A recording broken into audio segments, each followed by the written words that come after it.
Hello students, welcome back to account classes.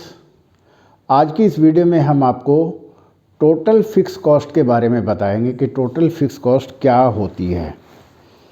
तो सबसे पहले हम डेफिनेशन बताते हैं। Total fix cost refer to those cost which do not very directly to the level of output, जिसका production के level या आउटपुट लेवल से कोई लेना देना नहीं होता। एग्जाम्पल है rent of premises, interest on loan, salary of permanent staff, insurance premium. अब हमने फैक्ट्री किराए पर ले रखी है, चाहे हमारी फैक्ट्री में प्रोडक्शन हो रहा है या नहीं हो रहा है, रेंट तो देना ही पड़ेगा। इसी तरह हमने कोई लोन लिया है तो फैक्ट्री चाहे हमारे चल रही है या नहीं चल रही है, इंटरेस्ट ऑन लोन हमें देना ही पड़ेगा। सैलरी परमानेंट जो स्टाफ है हमारा, उसकी सैलरी चाहे फैक्ट्री में प्रोडक्शन हो रहा है या नहीं हो रहा है, सैलरी देनी पड़ेगी। इसी तरह फैक्ट्री का हम इंश्योरेंस कराते हैं। तो ये जितने भी एक्सपेंसेस होते हैं, इनका आउटपुट लेवल से कोई रिलेशन नहीं होता।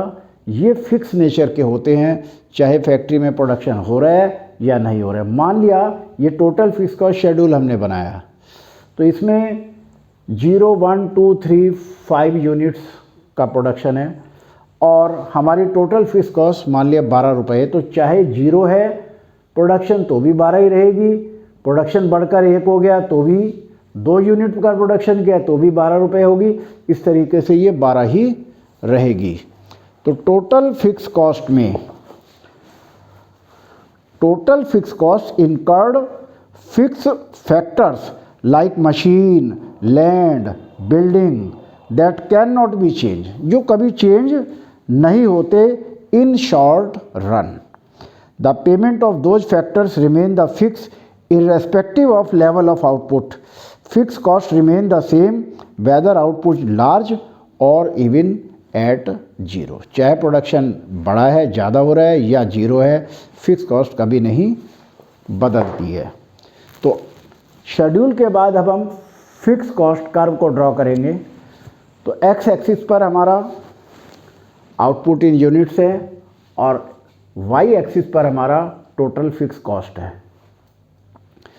तो यूनिट 0 प्रोडक्शन है तो भी हमारा 12 रुपया खर्च हुआ। यूनिट 1 है तो भी 12 रुपये, 2, 3, 4, 5 सब पर 12 है। तो ये एक सीधी स्ट्रेट लाइन आएगी।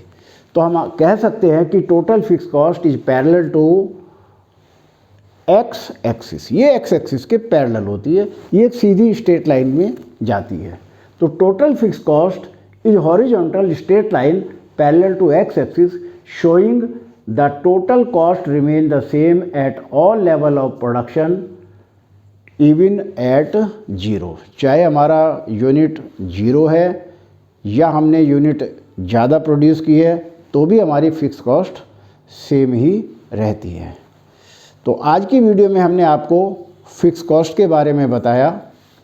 अब नेक्स्ट वीडियो में आपको हम टोटल वेरिएबल कॉस्ट के बारे में बताएंगे। तो पहले इन टॉपिक्स को समझना बहुत ज़रूरी है न्यूमेरिकल क्वेश्चन करने से पहले। तो आपको आज हमारा वीडियो कैसा लगा, आप लाइक करें, शेयर करें और अगर आप नए हैं तो सब्सक्राइब करें ताकि हमारे लेटेस्ट अपडेट आप तक पहुंचते रहें। Thank you.